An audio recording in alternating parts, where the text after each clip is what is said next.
Nixon resigns the presidency after it became clear he had obstructed justice in the Watergate case.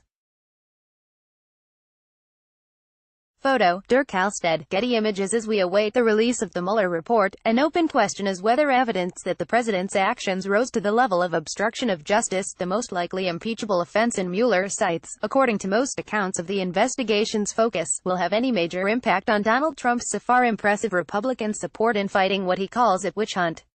The obvious precedent for believing that such a finding would erode his position even among Republicans is what happened to Richard M. Nixon in August of 1974, when the so-called smoking gun tapes were released by order of the U.S. Supreme Court, showing him and his staff very clearly talking about suppressing any Watergate probe, well before the 1972 presidential election. As Politico noted on the 44th anniversary of this event, Nixon's position deteriorated rapidly. Nixon's remaining political support on Capitol Hill all but disappeared. The 10 Republican members of the Judiciary Committee who had voted against impeachment in committee announced that they would now vote for impeachment once the matter reached the House floor. Nixon lacked support in the Senate as well. Sens. Barry Goldwater, RREs, and Hugh Scott, RPA, the minority leader, told Nixon that no more than 15 senators were willing to even consider an acquittal. Facing impeachment by the House and near certain conviction in the Senate, Nixon announced his resignation on the evening of August 8, 1974, effective as of noon on the following day. Isn't this sort of kaboom possible with respect to Trump? If it turns out Mueller's got the goods on Trump having fired James Comey to obstruct justice, or told underlings to lie to Congress, or investigators to obstruct justice, or pursued any number of other scenarios a man like the 45th president might pursue to head off the hounds, you'd think there'd be some Republican heartburn, wouldn't you?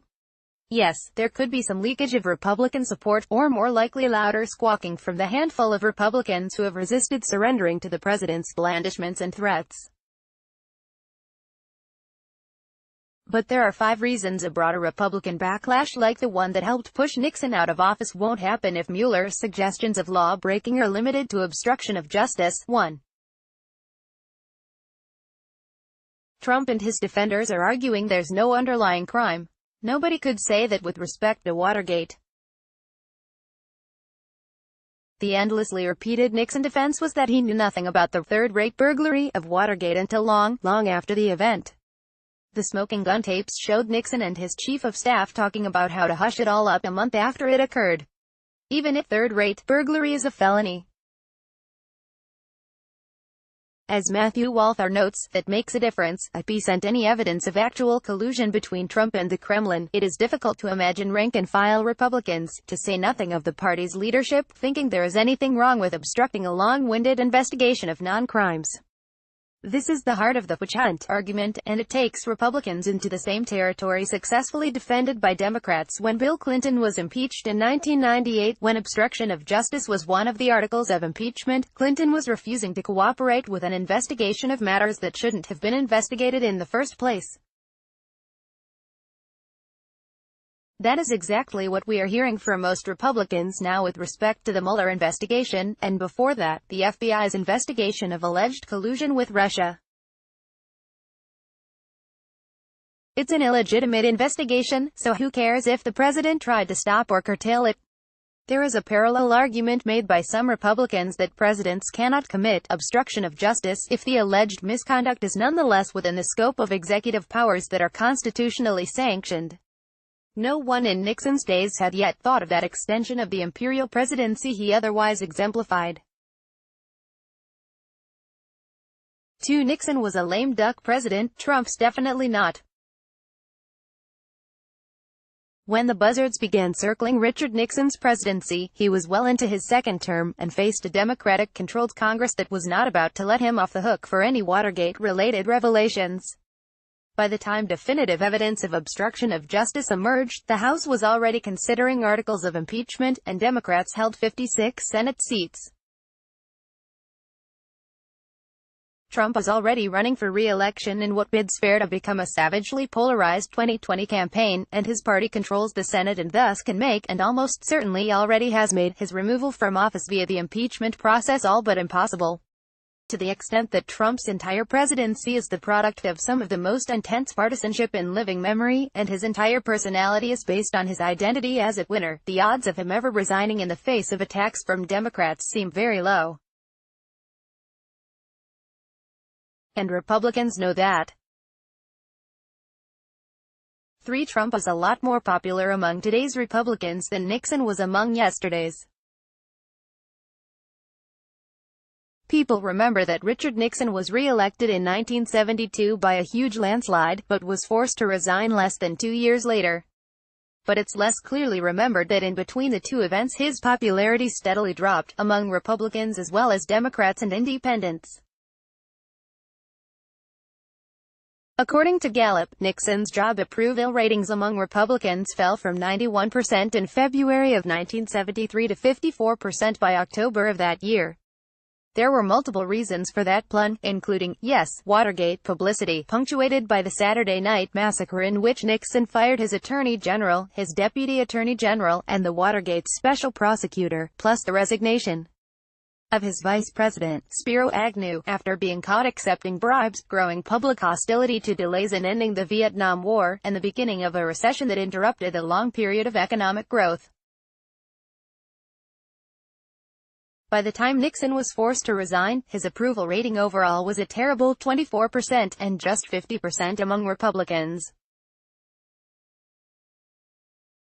At present, Trump's approval rating among Republicans, also according to Gallup, is at 89%. It's never been lower than 79% during his presidency.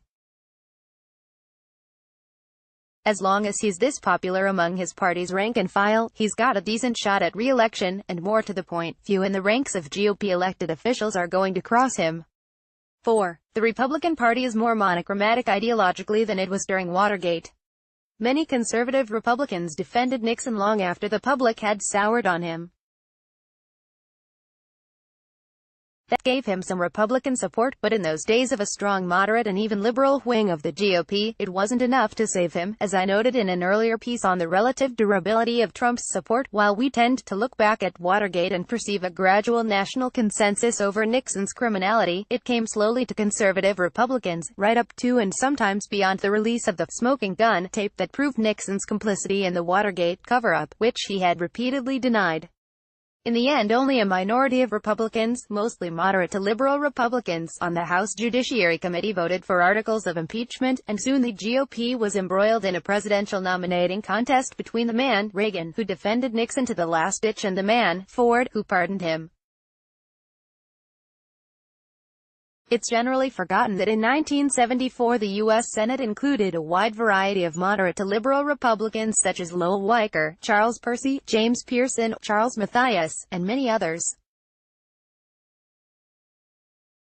Now that species of Republican is long gone, and even those considered moderates are more accurately moderate conservatives.